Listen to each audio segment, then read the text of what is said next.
There is no topic throughout all of science itself that stirs more little emotions and feelings and political agendas than the topic of evolution. Slip-short lunchbox answers to the very questions that matter most. The very same questions, incidentally, that one would ask if they woke up in a ditch. Who am I? Where did I come from? What happens next? A lot of opinions out there concerning evolution, but this is what I believe. I believe that you have the right to look at the data yourself so that you can make your own decision. I'm Trey Smith. You're watching a portion of the DVD, The Theory of Everything. Welcome to the Evolution Test.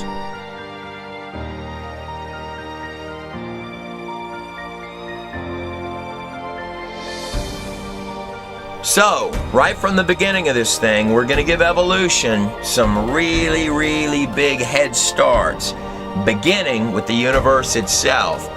At first glance, the universe can sort of look like maybe it's a random place, but in fact, we have known for a long time now that the universe is very far from random. This is commonly termed as the anthropic principle. In fact, more than that, if you were to really look at the physics of this place, you would find 1% off this way, 1% off that way is a bad thing. You and I would not be talking at all.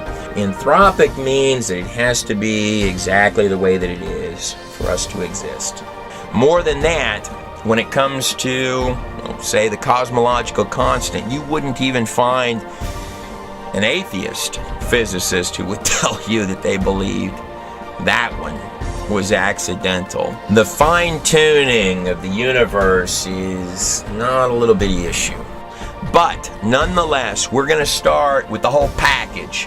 Evolution gets the universe, the whole construct and shebang with all of its precision from the beginning for free. And within the inside of that universe, we're throwing in the Earth as well. Don't worry about that big number there and all of those impossibilities.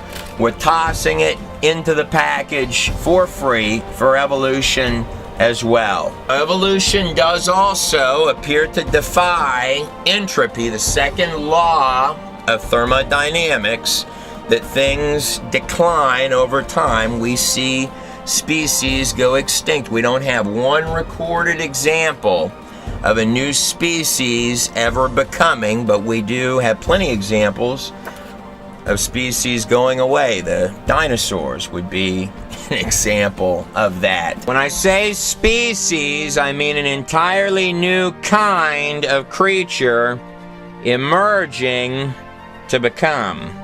So it violates entropy, but don't worry, we're going to go ahead and give evolution a free pass on that one as well for the purpose of this. It is true that evolution also violates biogenesis, which states, of course, that life only comes from other life. Evolutionist Sir Fred Hoyle stated, and I quote, that believing that the first cell arrived by chance and accident is like believing that a tornado could sweep through a junkyard and create a Boeing 747. It's not just species that we don't see becoming, but on the cellular level, we've never seen a cell come from anything other than another cell. Now, just like entropy, we see cells go away, we see them mutate and die, but never see a cell become. And just like the cell, we've also never seen a DNA strand come on its own. A digital coding for life, any kind of life, even the smallest form of life, we've never seen the digital coding become. That's another problem. And you need both simultaneously. But for the purpose of this, we're going to do that. It gets the cell and it gets the coding both combined from the start. So I need the digital coding for life to happen from inorganic materials somehow, whether it be as sort of a volcano did it, or others propose lightning struck and produced the digital coding, or if you want to view that things were shaking around in sort of a cosmic soup, by some mechanism, I need actual sophisticated code that is tens and tens and tens of thousands of times more advanced than this laptop and the entire computer setup combined in every single strand. It can't have any junk code in there. It's got to be tit for tat on every line, because the digital software is making up the living instructions, click by click by click, line by line, for life itself. But even though the three-dimensional digital coding for just one single strand of DNA is really incredibly complex for us, that's just where it begins to get tough, because now I've got to have trillions and trillions of strands of digital software come together like a perfect glove, coordinating in each precision piece to create little bitty fingers and little arms and little legs and little bitty toes. Then I need different kinds of software to all come together for every type of tissue, for the nervous system, for all of the functionality, including the human mind itself, every organ, every cell, every system, all built and comprised and pulled together from digital software, including all of the billions of neurons that make up the brain. And then, as the final touch, you need the miracle of miracles itself, consciousness. It does sort of seem like an awful lot of very mysterious accidents. Was Dr. Chuck Missler, a man who received congressional appointment to the U.S. Naval Academy, was a former branch chief for the Department of Guided Missiles, serving on the board of directors of a dozen companies, CEO of 6 of them, helping the Ford Motor Company, where he established the world's first international industrial computer network, and of course becoming one of the largest at one point shareholders for Western Digital, who stated, and I quote, "It is only when one becomes truly knowledgeable of science itself that one becomes extremely comfortable with the book of Genesis. But don't worry about biogenesis for the purpose of this test of evolution. Not only are we kicking entropy out of the mix, but we're kicking biogenesis out of the mix as well. Not only that, but I'm going to give evolution all of the digital coding that it needs from the start. I'm not going to require it to have lightning bolts or cosmic soups. I'm going to give it to it for free from the start. We're also going to need our symbiotic relationships as well. Everything here, most especially the biological living life forms on this planet, are dependent on all sorts of systems. But there went up a mist from the whole earth and watered the face of the ground. If we were intellectually honest about it, the symbiotic relationships that we would need, particularly for the biological stuff in a single cell to exist in this place, would be trillions and trillions and trillions and trillions of things when we really began to poke through and see how many things was actually dependent on. And to be intellectually more honest about it, would probably turn out to be the entirety of all of the systems on the earth itself, or a significant portion of those systems. But just to keep this simple for this test of evolution, we're going to toss all of that stuff out of the mix. In Genesis 1:11 it states, "And God said, let the earth bring forth grass, the herb yielding seed, and the fruit tree yielding fruit after its kind." Single cell, again, the odds of one cell in this place are 10 to the 39,970 to 1 for one single cell. Of course, anything over 10 to the 50th power in mathematics is considered absolutely absurd. They're believed to be 10 to the 82nd power atoms in the entirety of the universe.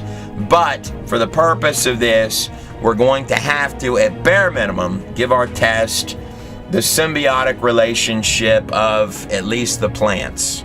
"And tree yielding fruit, whose seed was already in itself after his kind also. And God saw that it was good." So we definitely need the plants because we're breathing oxygen in. These plants are really, really critical. Now, we need many, many things that are beating those same odds coming into existence simultaneously, like these guys here. And if we were to actually take a deep look into the plants, we're going to find that the systems for the plants that are running the seeds are symbiotic systems as well. You don't get the plant without the seed. And the seed, mind you, is a biological program as well. It's got all of the coding intact with no spare coding to make a plant or a tree. It's got to have all of its little parts doing all of their little jobs from the start. But nonetheless, for the purpose of this test, it gets the cell, it gets the seeds, it gets the trees, it gets the coding, it gets to violate the entropy, which we observe every single day, that things decline over time, not improve. You and I are also going to give it a free pass on all of the lotto wins that it's got to redundantly win. We're going to give it as many of those as it needs, time and time again, for the purpose of this test, as well as allowing it to ignore all of the symbiotic relationships which would have to develop simultaneously. There's another real big one that we're going to have to kick out of the mix. Mendel's laws of genetics. Sort of a large third strike, as well as their modern day refinements. It's not like we just started studying genetics yesterday. We're talking about biological software, and I hate to even compare DNA strands to any of our stuff. For example, DNA uses 4-bit code. Our computer software uses 2-bit binary code, little ones and little zeros. This is 4-bit. It has to be 3-dimensional and configured properly because it's making 3-dimensional biological organisms from scratch. Not only are there no spare parts, not just on human beings, but on any other species of creature on Earth, they're all a precision completeness. But more than that, unlike machines that we make, like computers and things of that type, it can do redundant error correction to make sure that this comes out right. And unlike clunky machines made by man, it can self-heal, like cranes and such, that with time the part will wear out. In the construct of the human condition, the muscles are actually designed to strengthen with use. Each different type of strand of genetic software, the odds against it existing are 1 in 48 with 48 zeros behind it. So that's 1 in 48 octillion to 1 against each piece of digital software existing at all. Imagine winning the lottery every single day, not missing once. For the next 10,000 years, you would still be nowhere close to that number. Now, the odds of one single cell, just one little cell guy, are 10 to the 39,970 to 1, give or take. And in mathematics, we know that anything that is 10 to the 50th power to 1 is a mathematical impossibility. There are 10 to the 82nd power atoms believed to be in the entire universe. So how many times does this number fit into that number above? The answer is this: trillions of trillions of trillions of trillions. And this number could keep on going for a long, long ways, times the number of atoms in the universe to 1, against there being one single cell in this place. I went with the lowball numbers on that, by the way. So the machines not only have to be designed to work with the software, but the software has to be designed to give instructions to the machines. So when you hear the scientists marveling, saying, how can this happen on its own? Why are the numbers this bad? The mathematical miracles happening all over the place. That's why the numbers are that bad. At some point on the timeline, order does have to occur because we're here, right? Then it's about to get more intense because the digital coding in your cellular factories is about to have to coordinate and come together. That gets you one single cell and all of the factory parts that are moving inside that cell, and the little digital DNA software running the cell guy on top of the earth that shouldn't be there in the universe that came out of nowhere. But this right here is the point where the accidents have to go sheer precision. That's a human heart right there, surgical. These accidents have got to be shoved violently into hyperdrive. Millions and millions and millions and millions. And that is a very sophisticated piece of machinery. You do not want the digital instructions that are all coming together to create that guy. You cannot have trial and error. A little bit off this way, a little bit off that way would be a bad, bad thing. The programming software has got to work seamlessly with these cellular factories, which in their inner worlds are more tit for tat, precise, more efficient than any computerized automated factories on the planet Earth. The list of these things could keep on going. DNA is the literal software, the living programming, line by line specific for every single cute, soft, warm, cuddly, and even the strangest of things. Bottom line, DNA is the software which makes up all of the different types and kinds of species on this planet.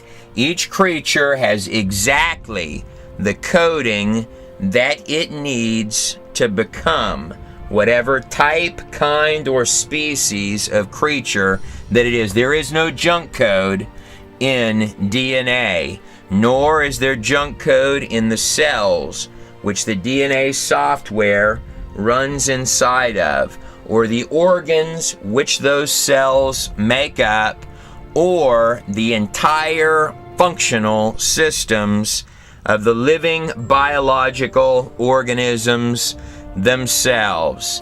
The Russian silver fox experiments, going on now for more than 50 years, are one of the more beautiful examples of animals, in this case foxes, producing, limited to their genetic kinds, the array of variables and appearances within animal types. Look at this first silver fox here. Now look at this silver fox, as well as these cute little silver fox variations produced within the 50-year ongoing Russian silver fox experiments. This is commonly termed as microevolution, meaning that the species can work with pre-existing code within their animal kinds, which is grandly different than Darwinian evolution, where things are becoming other creatures and transforming. These animals are restricted within their animal kinds. Bottom line, this fox can have other variations of foxes, but its genetic coding does not contain the information to turn into a whale. Actually, genetically speaking, everything on this planet is losing genetic information. This is particularly observable in viruses, but in all the creatures on the planet, we're actually degrading, just like with entropy, and losing species counts. The current numbers on extinction rate are anywhere between 1,000 species a year to 10,000 between all of these types of creatures, and depending on whose numbers that you listen to, but we're certainly losing things and not gaining them. And the same applies to our genetic coding. So, in theory, if you rewound time, the genetic coding in the past, further up this line, would be stronger. In every living creature on the face of the whole earth, the DNA is weakening. It's degrading. Just like when you make a copy of a copy of a copy of a copy of a copy of a copy of anything, it begins to lose information, not gain it. But don't worry, the DNA is tough. Digital coding, it's well-built stuff. And every type of creature has 0 mutating parts on its body that would hinder its chances for survival if it had things mutating. Even worse, if it gets any type of genetic defect or mutation, any type of randomness introduced into this precision, tit-for-tat, line-for-line coding, can not only injure the creature, it can kill it. That's all just the baseline stuff. If we were to leave Mendel's laws of genetics into this test of evolution, that would, let's just say it kicks up the toughness for this guy here another few trillion notches. The genetic software that makes up a bunny rabbit is entirely different from that makes up a turtle. The two cannot mate. It is a software disconnect. When you're dealing with biological software, just like dealing with regular software, programs and files, the coding has to match up. Line by line by line. Now, different programs have different coding, and they're only designed to work with specifically the coding that works with each program. The genetic coding, the actual digital software inherent in dogs, at least naturally, without any engineering done, any intelligence or any mucking with the code, the software inherent in dogs will only work or produce other breeds, other kinds of dogs. It's only compatible with other dog types. Same thing applies with horses and those that breed horses. With horses, the genetic code inherent in these creatures is only compatible and can only produce by any natural cause other breeds of horses. These genetic laws are particularly important when you're dealing with animals that look very, very similar, if not identical, in many, many ways. They may even have parts within their bodies that are absolutely identical to one another. Appearances can be deceiving, just like if you had two separate factories with similar or identical machines in each one, yet both factories are running different genetic software. You probably heard it said that horses, or animals that were like horses, wanted to reach tree branches, which were way up high, so the horses over time grew longer and longer necks so that they could get at those taller branches, eventually becoming giraffes. The truth is that the genetic coding for a giraffe and its biological systems are not even remotely close to the systems of that of any type of horse. Just like with computer software, you need a source for every single line of code. Coding does not grow, it does not magically appear, whether it be biological coding or whether it be computer coding. And if you're missing code, if any of the digits are off, your system crashes, your animal is in trouble. It's not the little train that thought it could. This is real coding that you need for every part, including a different circulatory system. This is not just wishful thinking, I want to click up a larger neck. This is real. You need actual tit for tat for tit for tat, line for line for line for line, digital coding for every cell, every function, every part. All the way down the neck of this animal are blood vessels, arteries, which have literal valves. This is going to take more walls of digital coding that will shut off and keep blood so that when it goes down for a drink of water, it will not pass out, which would most definitely injure its chances of survival if it's trying to run or get away, or it passes out and drowns in the pool of water, or if the animal simply passes out every time it goes down for a drink.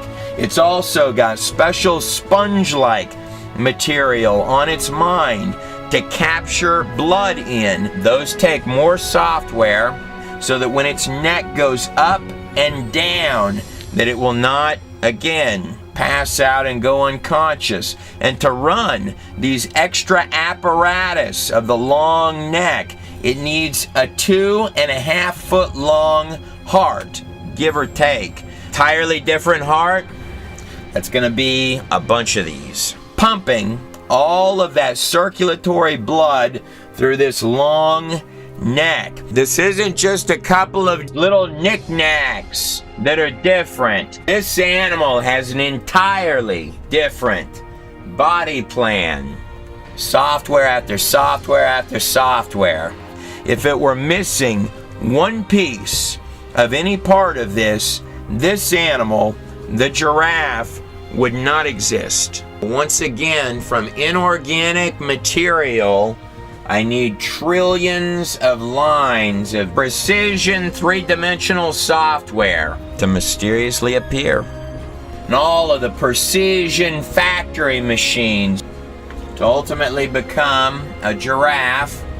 It cannot stop there. From the inorganic material, it's got to also make trillions of more lines of code and the unbelievable machinery that has to go through and do all of the reading and the duplicating to make complete baby elephants from inorganic material. But the inorganic material definitely cannot stop there. Bukus and bukus and bukus of point by point, no nonsense precision in every piece. Bunches of more living, breathing, biological machines that somehow just strangely become. Cells are not just factories, they are literal, living, breathing cities. Look at that thing go. Whirlwinds more coding to make lions, alligators, and the most vicious things on the planet Earth. Rivers more code. From more inorganic material to make even the cutest of things on this planet, as well as every single living, breathing creature on the face of the planet Earth. It's a lot of lightning bolts. In the construct of this place, the matrix of the material world, this thing that we call reality, the entirety of little particles which make up the universe, everything here is a causality, a cause and an effect. This becomes particularly important in science when you can see the effect of something, but you cannot see the larger scale of what caused it. You know, it's also true that a created thing can never understand the scope of what created it. A literal mastery of biological hardware, but it's not complete until, boom, you got your consciousness. Never forget the cherry on top, right on top of all of it. Sort of like being plugged into Wi-Fi, huh? The real you, neurons and little connections coming down the spinal cord. Almost like there's something larger going on here than mortgage payments and car notes. Look, here's the paradox. Let me lay it out for you. You can see the hyper-intensified order all inside. Every little detail of the place, but you cannot see the source from which that order comes, even if it's dimensionally layered right on top of it. We'll get to that. The very spot within the life sciences where the matrix of all the little bitty fabric of machines and cells and parts that have come together to make the beautiful construction of these biological machines within the matrix of this place gets smack dab hit with the neurosciences. There is no point within those two sciences alone where you're going to run into the metaphysical, the dimensional, and the spiritual faster than that point, to give all of these precise directions to the parts right at the moments that you think about them. I mean, some kind of a point of translation. There's got to be a little bit more going on in there than just little electrical connections. In both the Greek and Hebrew texts, it refers to the human body as a temple that are zipping this way and that, not in any random fashion, mind you. The ghost in the machine, the actual intangible conscious being that makes up what you call you, operating through a physical apparatus of the human body. The intangible controlling the tangible, the very spot where some might argue two dimensions meet. Right here in Genesis 1:27, it does say that God created man in his own image. It's a bold statement. And 97% of your entire body is all self-functioning, from the organs to the cells to every single part of your biological machinery, but you're calling the top shots, experiencing the natural world through 5 senses. This is not a trite piece of business. Every second you are taking hold and driving the whole machine by the reins. Everything from moving the arms to where you're gonna walk to your favorite flavor of ice cream. How does something as material as the matter of the mind ever give rise to something as intangible as an experience, an idea, or the live stream continuum of thought, which you call you, is not little bitty. In fact, the neurosciences, which, if you were intellectually honest about it, actually began in ancient Egypt and continue to this day. The tools and toys have gotten better. As Plato or Aristotle or philosophers all throughout the ages of time, even up till this very moment that you watch this video, would have asked, how does the non-physical control the physical? But the paradox is real. The mind, body, duality, the split, the place where you have the blurring of the lines between what they'll call the dimension of consciousness and the material world. In fact, it's not just a blurring fuzziness of the lines. That's the exact point where physical and spiritual twist. Inside this construct, there are billions and billions and billions of neurons that are all acting with little synapses firing this way and that. It's translating. It's a receiver. Nobel Prize winner neurophysiologist Sir John Eccles stated, and I quote, "The human brain is a machine that a ghost can operate, so that you can have control of this entire being, passing down the spinal cord into the fingertips and every part of your biological body." But what are we really? What is the soul?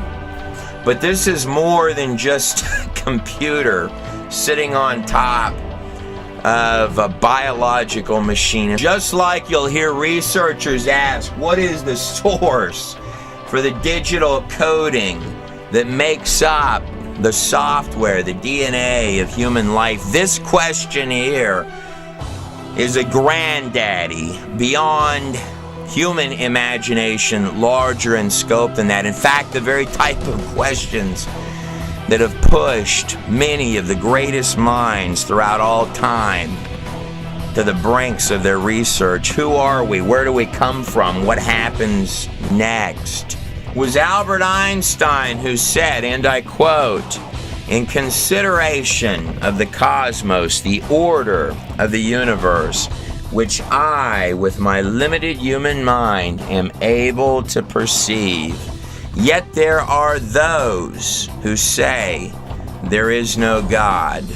What makes me really angry is when they quote me in support of such views." That was Albert Einstein. It's very rare that you would ever find any quote where Einstein would say he was angry about anything. Yet so often I hear men quote Einstein and say that there is no God in the same sentence.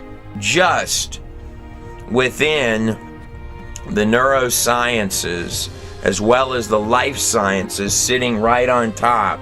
Life sciences, neurosciences, and that human mind and consciousness all meet. There is no point in just those two sciences. Almost like a gateway, huh? We haven't even made it to the quantum physics and the fabric of this place yet. You've probably heard it said that the eyes are the windows to the soul, a statement whose origin is actually derived from Matthew 6:22. But the truth is, the illusion is a lot deeper in scope than that. It's not actually the eyes that see anything at all. The most advanced camera in the world, literally plugged in and tuned to the frequency of the material world. They're collecting the waves of light, which at their base are little quantified digital units, packets of light that enter through the eye. Solidness is an illusion. And when you're looking at something, you're actually seeing every color it's not. You're seeing the color that it rejects. But it's not just about the color of something. If you were to really look at reality the way that it is, it's comprised of zipping little digits, quantized units, 99.9% empty space.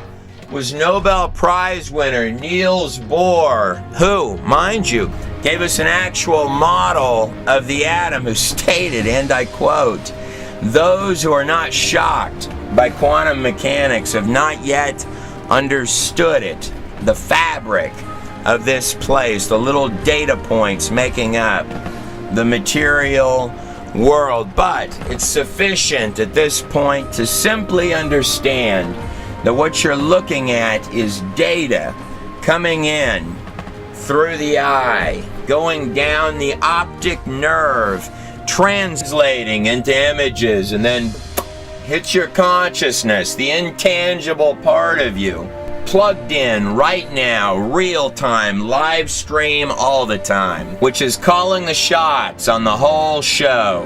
This very much implies that the real you is much more than the software, the hardware, or the biological machine. It does seem like there's a little bit more going on here than what meets the eye. Let me ask you this. If your consciousness is separate from your physical body, and your physical body dies, then that would have to mean that you still exist, right? Let that one sink in a minute.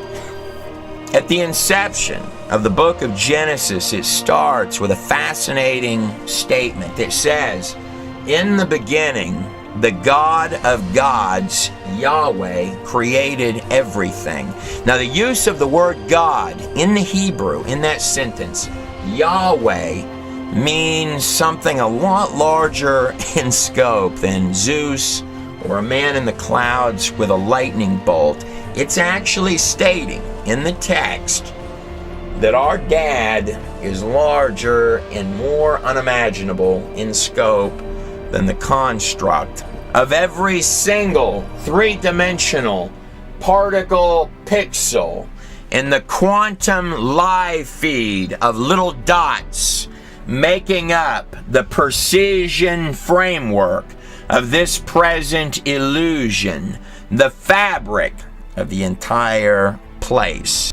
And the text goes on to say, "And the earth was without form and void." Now, in the original Hebrew, that sentence actually reads, "And the earth had become without form and void," as if to indicate that the place itself, the entire construct, is older than where our story begins.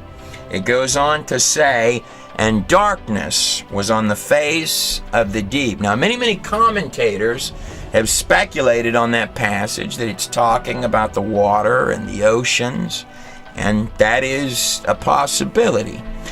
What's interesting is that the word darkness is a very, very heavy metaphor word. You know, I'm wondering if the text is referring to just regular darkness, or if it's referencing something a little deeper than that. And the word waters, or celestial waters, in every ancient culture meant the entirety of the universe, the place where the stars are. So it states And the Spirit of God moved upon the face of the waters. And God said, let there be light. Now the word light is another extremely heavy metaphor word. And God saw that the light was good. And God divided the light from the darkness. What's funny is that even as a human and designing something on a computer per se, what I'll do when I begin a new project is I'll separate my old stuff from my new stuff and make a clean slate. It's at that point in the text that you begin with your dramatic rise in order in the place itself. This systematic rise, almost as systematic and step-by-step precise as the order which rises when a DNA strand opens to become a living, breathing life form. Whatever the case, let's swim a little further upstream and see if we can't get our head up above the water.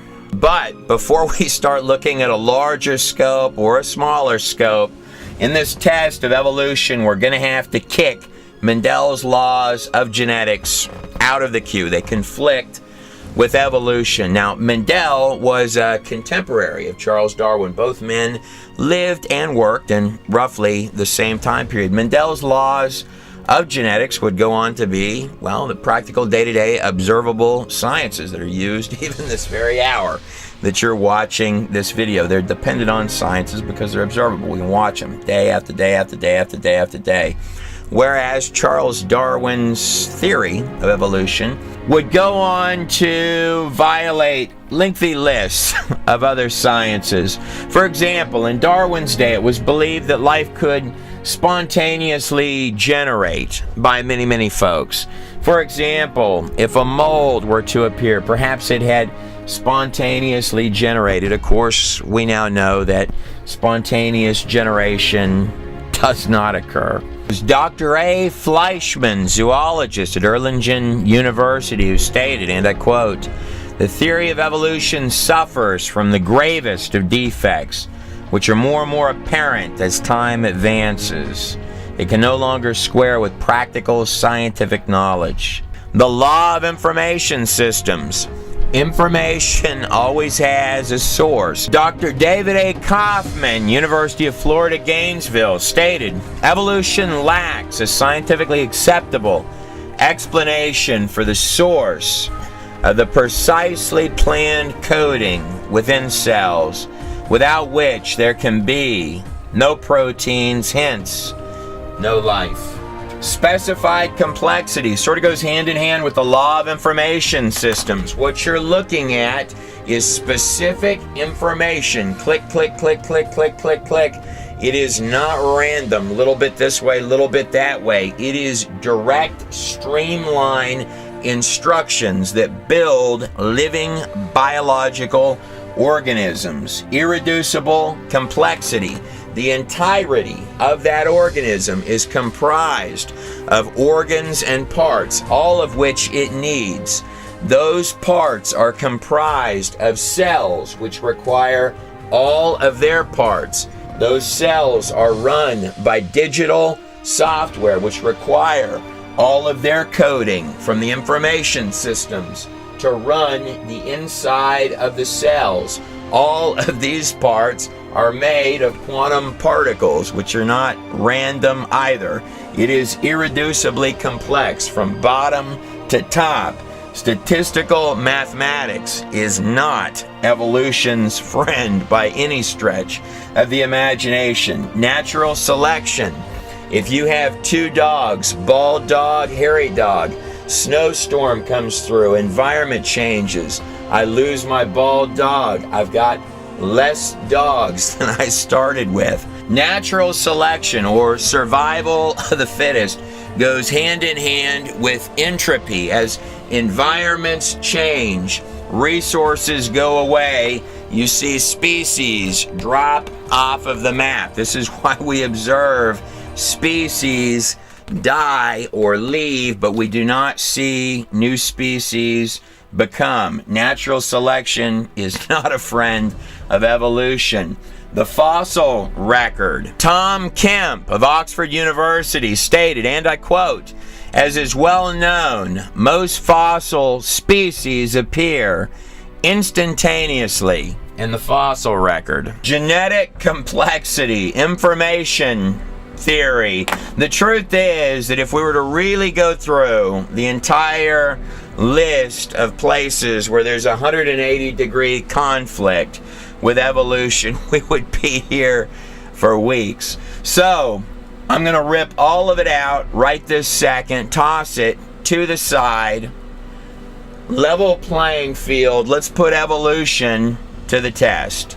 It was in 1859 that Charles Darwin proposed the origin of species, that things evolve into other things. So see the dog, he jumped in the water, and he is deciding he's going to sort of grow these fin-like things. See, so the dog ultimately turned into a whale. See how the theory works? Now, mind you, in 1859, when this was proposed by Darwin, it was believed at that time that a single cell was as complex as a ping pong ball. And God created great whales and every living creature that moves, which the waters brought forth abundantly after their kinds. So here's one of the proposed charts or ascent transition lines for evolution, and you can see the drawing here is indicating that the fish is growing arms, which are going to form a different head and become a tail, and now it's getting fingers down here. The problems with this are intrinsic, beginning with, of course, the digital programming code of DNA is just like software coding for a program. If a program picks up any junk code, error code, or mutation code into any of the lines of its complete coding, it will by no means make a better program. Even a single human finger is beyond imagination in precision programming scope, but the problems are larger than even the genetics. For practical example, you may have heard it said that dinosaurs became birds. A bird's wings make the neck on the giraffe look like absolute child's play. You are talking about going from a functional leg on an animal into an apparatus, a functional apparatus that flies. If you took every piece of sophisticated military hardware for aviation that we have ever devised, collaborated them into one single entity or organism, you would be nowhere close to the sophistication of the systems on one single species of bird. Our best technology, some of it extremely impressive, but also in terms of practical reality, primitive, sort of clunky, as well as resource consuming, inefficient, and often very catastrophic by comparison to this creature right here. Majesty of just one of these biological masterpieces. The birds sort of make the whole flying thing look easy, don't they? Not to mention the fact that if you've got a leg becoming a wing, it's going to be a bad leg long before it makes a good wing. If an animal was mutating in any way, that's going to injure its chances for survival. Not one change of species into another is on record. We cannot prove that a single species has ever changed. That quote is from none other than Charles Darwin himself. Now, each program on this screen has exactly the coding inside of it that it needs at the very start. Otherwise, the program would not exist. So if I've got a monkey that is slowly turning into a person, there has to be actual cellular coding for every little tiny piece of the transition, just like these computer programs on this screen will only open to become what they are because their lines of software coding only have the specific line-for-line instructions to open and become whatever the program is. You need precise code for every single line.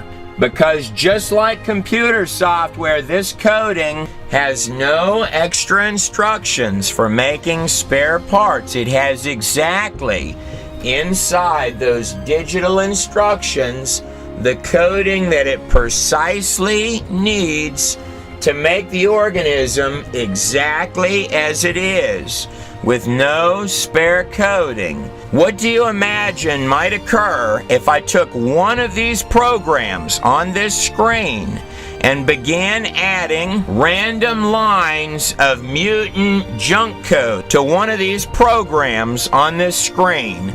Would it increase and make the program evolve to become a better program?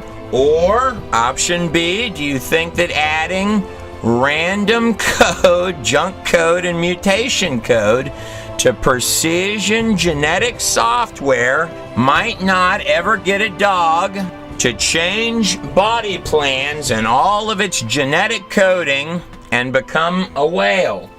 So what do you think? If we were to add junk code to one of these pieces of software, one of these programs, does the program fall apart or does it become a better program? And whatever the case, evolution is stating that random accidents in the precision genetic coding began to accidentally spit out every direction and every kind of creature and species on the planet Earth.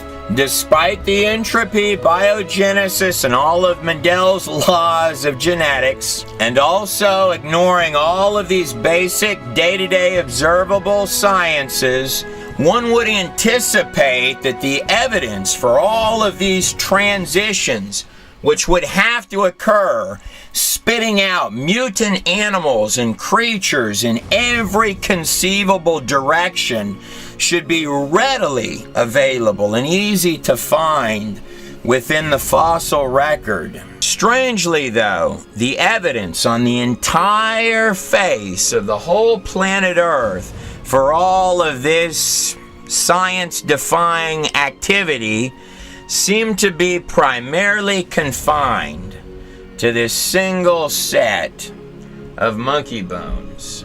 Jeffrey Schwartz, in his book Sudden Origin, stated, and I quote, "Given that evolution, according to Darwin, was in a continual state of motion, it follows logically that the fossil record should be rife with examples of transitional fossils leading from less to more evolved.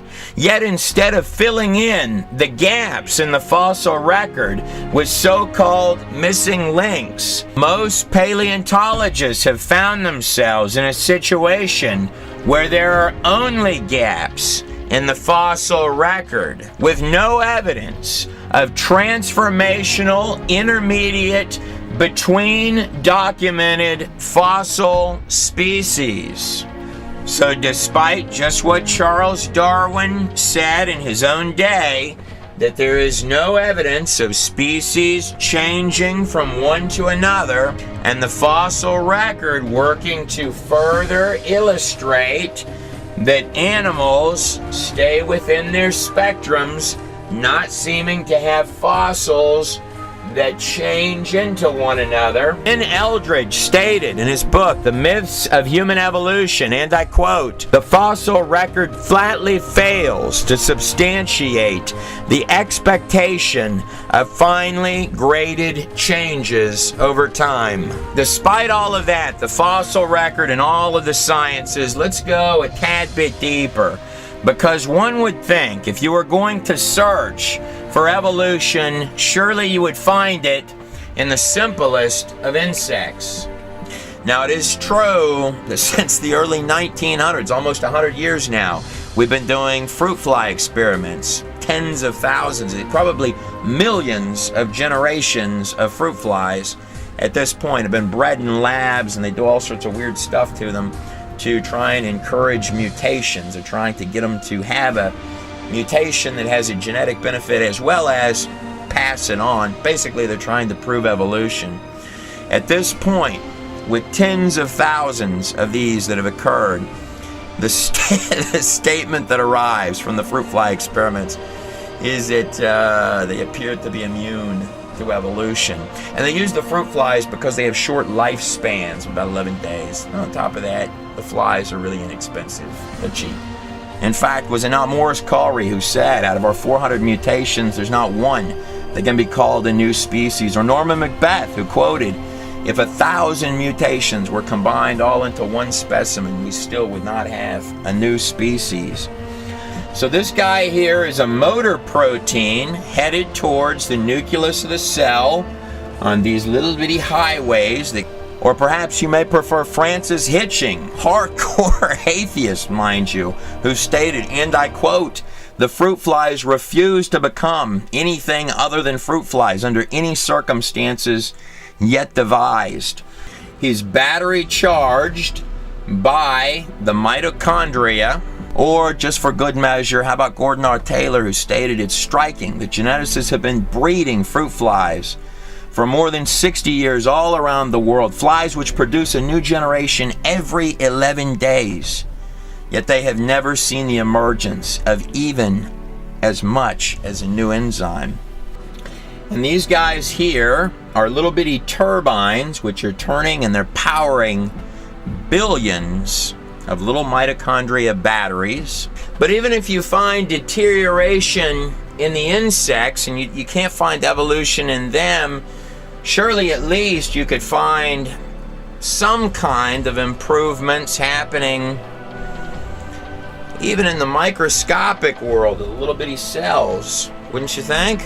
And it's not just the fruit flies that they've been trying this mutation thing on, mind you. Michigan State University evolutionary biologist Richard Linsky and his colleagues have searched for signs of evolution in bacteria, single-celled bacteria now, for more than 20 years, tracking more than 40,000 generations. And in the end, right now up until today, every part of the cell is doing a job that functions. Some other part have been, at bare minimum, just lateral most in sheer volume, degenerative. A fact which caused University of Bristol bacteriology professor Alan Linton to state, "Where's the experimental evidence? None exists." In the entire history of mankind, more importantly, the history of science itself, on the entire earth, there's not one experimental example to date of a cell mutating one single upward notch of function or new improvement. And it's not for lack of trying, interestingly enough. Where's the experimental evidence? Alan Linton continues.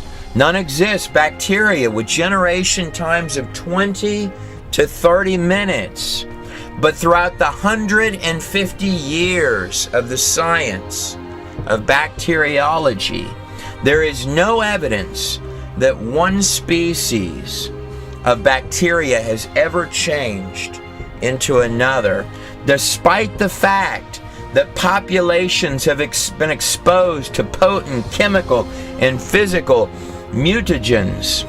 The cell needs all of its parts to function. Those parts all work together as a whole. If something comes in, like a virus attacks the cell, or the cell mutates for some reason, this not only can injure its chances of survival, but more than that, can actually kill the cell, can destroy the cell. It has to be healthy and functional with all of its pieces doing their jobs. If something comes in and interferes with that, it doesn't become a better cell. Allen continues, since there is no evidence for species changes between even the simplest forms of unicellular life, is it not surprising, he continues, that there is no evidence for evolution throughout the whole array of multicellular life on this planet? That was Dr. Alan Linton.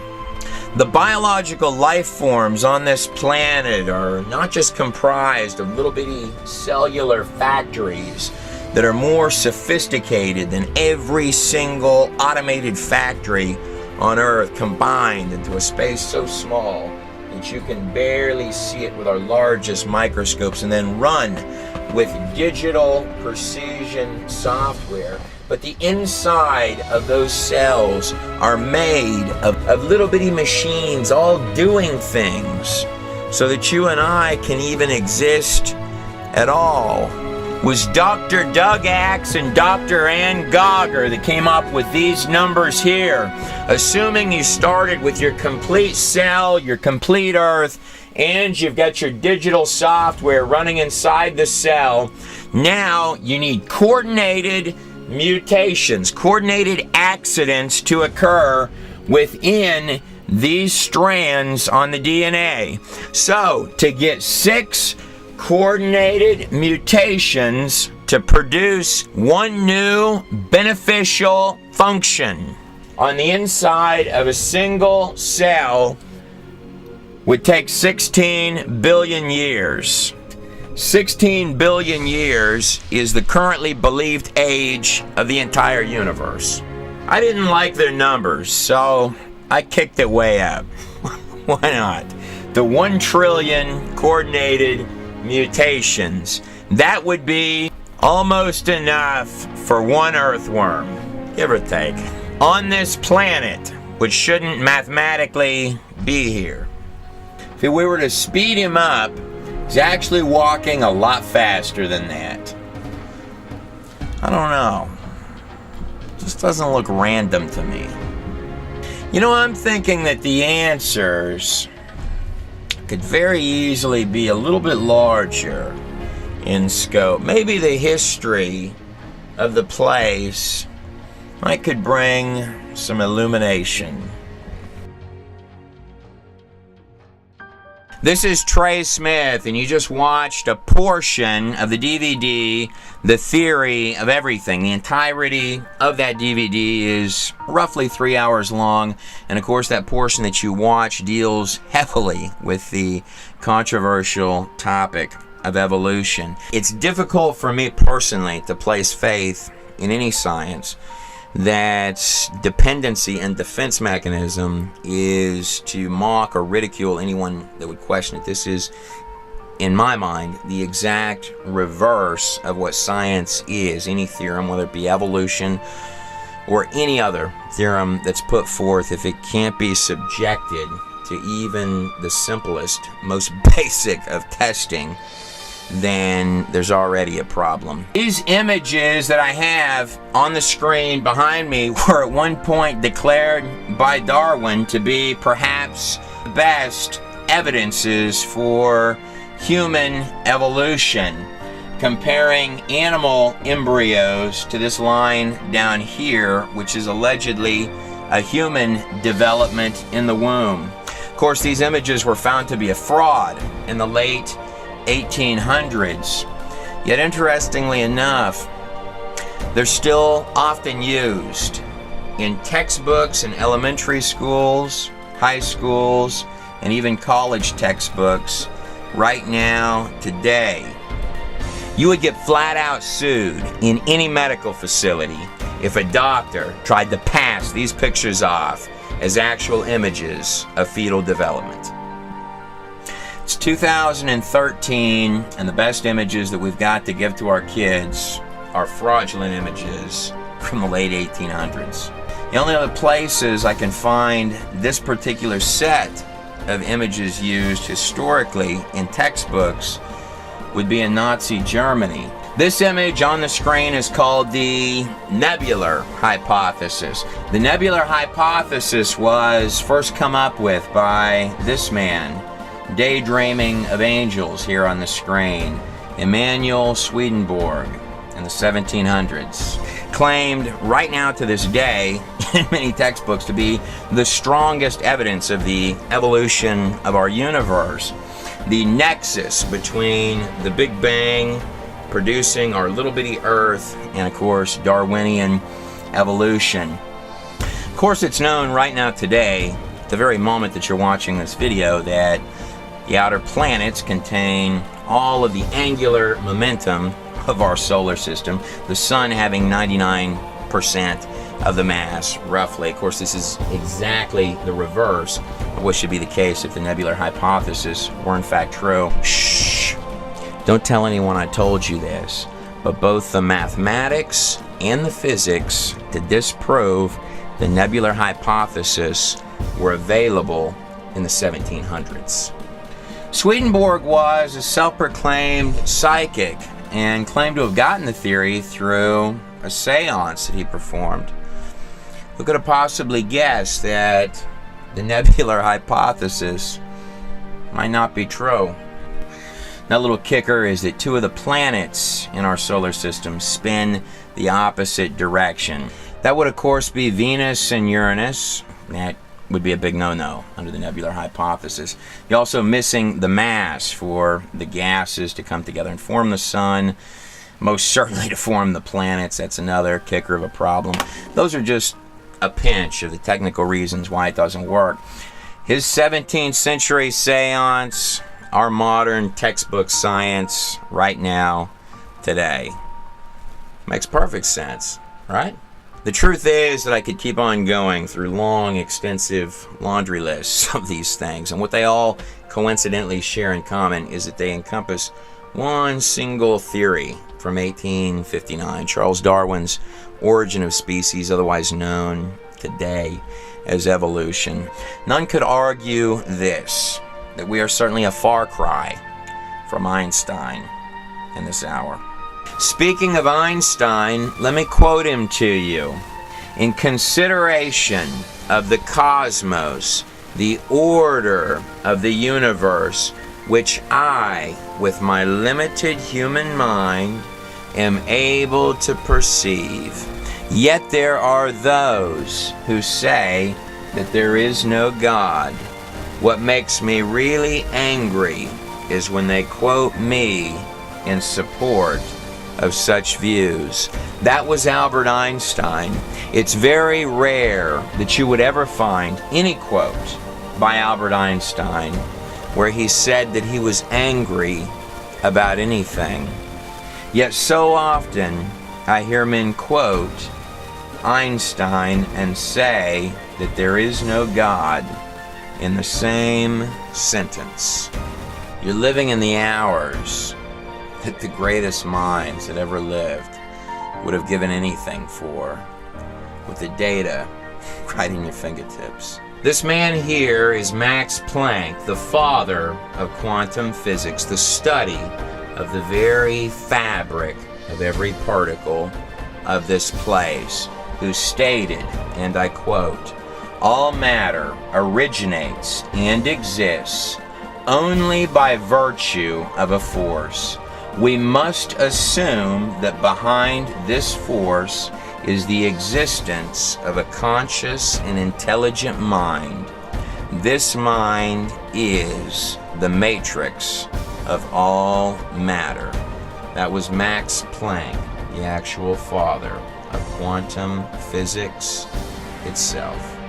I have a difficult time believing that either one of these men, as well as many, many others, the brilliant minds throughout our time, were entrusting their calculations or their sciences to 17th century seances.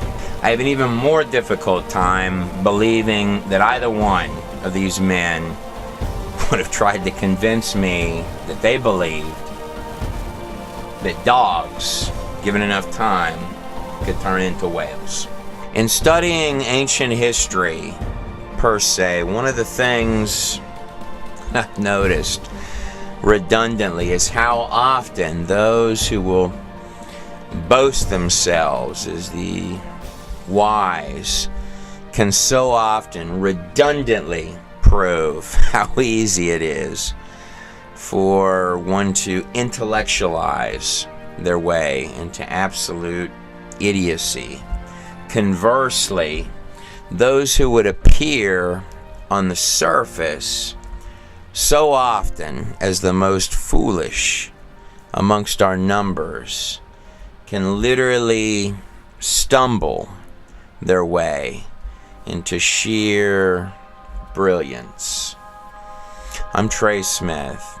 Thank you for watching this portion of the DVD, The Theory of Everything. The Theory of Everything, full-length DVD available at godinanutshell.com. Virtually guaranteed to upset university professors, as well as cause significant disturbance to the rebellious 25-year-old still living in your basement. If that's not worth $20, I have no idea what is.